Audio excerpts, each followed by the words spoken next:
But then we got the pictures and we saw that there were no beds and there were no TVs, missing plants, a whole bunch of missing things. The person that was there was so heavily under the influence that they couldn't even respond to our team members' questions. Huge mistake. Hey, my name is Michael Crockett and I own and operate a short-term and mid-term rental hosting company called Arthouse ABB. These are 5 of my absolute worst experiences as a host and the lessons I've learned from them. And Charlie's gonna help me. You're gonna help me, Charlie? So number 1, not setting up the Airbnb properly. This happened with one of my first guests. So at the time, it was really one of the worst things that could happen to me. I thought that everything in the home was prepared the way that it was supposed to be. Come to find out, I had somehow forgotten to include the basic things that you're supposed to put in a rental. You know, like the super important things, like paper towels and coffee, body wash and kitchen towels. And so of course, the guest made sure to let me know every time something was missing that I wasn't aware of. Because everything was missing, I literally felt like a complete failure. I mean, how could I forget these basic, simple things? So I did my best to apologize to the guests and fix the problems as they came up. And I kind of just went into it knowing that I was gonna get a really bad review. I mean, I just knew it in my gut. I had forgotten so many things. They said my customer service was outstanding and they really appreciated that I actively found solutions for them, even though my forgetfulness was what caused the problems in the first place. So lesson learned, slow down and take time to focus on the little details that matter. These were little things and I overlooked them. So nowadays I do a walkthrough of the home once it's cleaned, just to double check that everything is where it needs to be. And worst case scenario, you know, your actions will speak louder than words.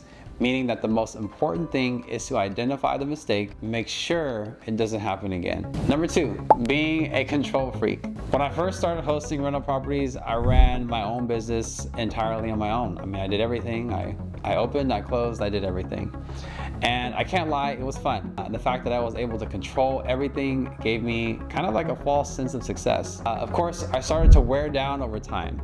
And eventually that led me to speaking with another business owner about how hard it was for me to run everything on my own. I mean, I was getting to a point where I was just super exhausted. My entire life was consumed with work, and the little free time that I did have was spent trying to rest and recharge because I was constantly exhausted. So as I was explaining this dilemma to the other business owner, he recommended that I hire help. And at that time, I thought it was one of the dumbest ideas I'd ever heard because hiring someone else meant that I would lose control of my business that I had worked so hard to build. Well, turns out he was right because I only lasted about 3 more months before I was so exhausted that I had no other choice but to give his recommendation a shot and hire some help. So I'm sure you've already read this book before and you know how this story ends. I had to bring on more people,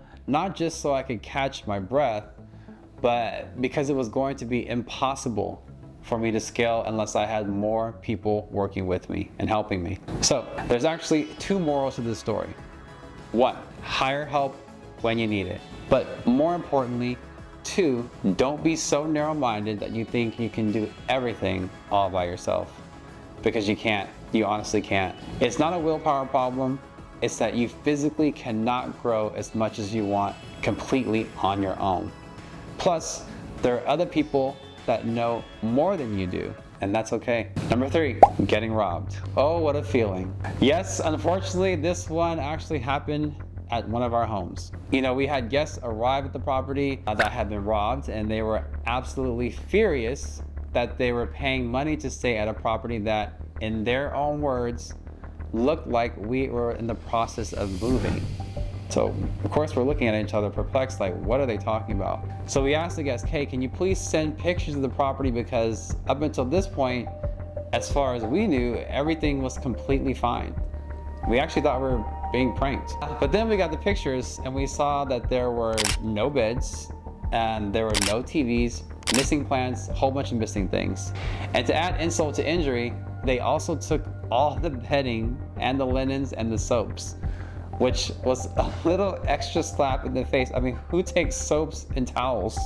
They did. This absolute nightmare could have been completely avoided actually if we had already installed an exterior camera and security system into the home so that we could monitor the activity, protect the home. And now it's part of our protocol to set up security systems and cameras for all the properties that we host. It's a mandatory first step in setting up the property. Number 4, guests throwing a huge party. The infamous party breaking rules in an Airbnb. So we've always had a really strict no party policy in all of our listings because they're always a risk in terms of safety and property damage. What we have not always had, however, is a strong sense of red flags to watch out for to prevent parties from happening in the first place. So I would say within the first few years of hosting, we had a group that completely tossed our rules out the window, and they invited a ton of unexpected people to the property to throw a massive party, which is why I'm sure it was a great night for them because they left behind tons of trash all over the place and some freelance property renovations, I might add, that we had to fix too. And as a cherry on the top, the neighbors weren't too happy about the noise either. In fact, they hated it. So now we're a lot better at screening guests before they arrive just to make sure that they aren't going to throw a party. In this case, the biggest red flag that we missed was the fact that they lived locally. So they were from the same city, in fact, a nearby neighborhood, which means they probably didn't need the property for a place to stay overnight, and they most likely weren't going to use it for that reason. Number 5, a dealer used our property for, work. Okay, and this one, oh man, we had an apartment in the city that got booked, and when the person checked in, it wasn't the same person that booked the property because in the platform you can see their picture. The person that came was not the same person as the picture. Huge red flag, straight out of the gate. And on top of that, they were trying to check in way sooner than the scheduled check-in time. So we messaged them and told them that, hey, you can't check in that early. Well, they ignored that and they still checked in. Another red flag. At this point, we were honestly like, okay, this isn't worth the time and energy right now. Yes, it's a problem that they're checking in early, but we're gonna deal with it later. Huge mistake.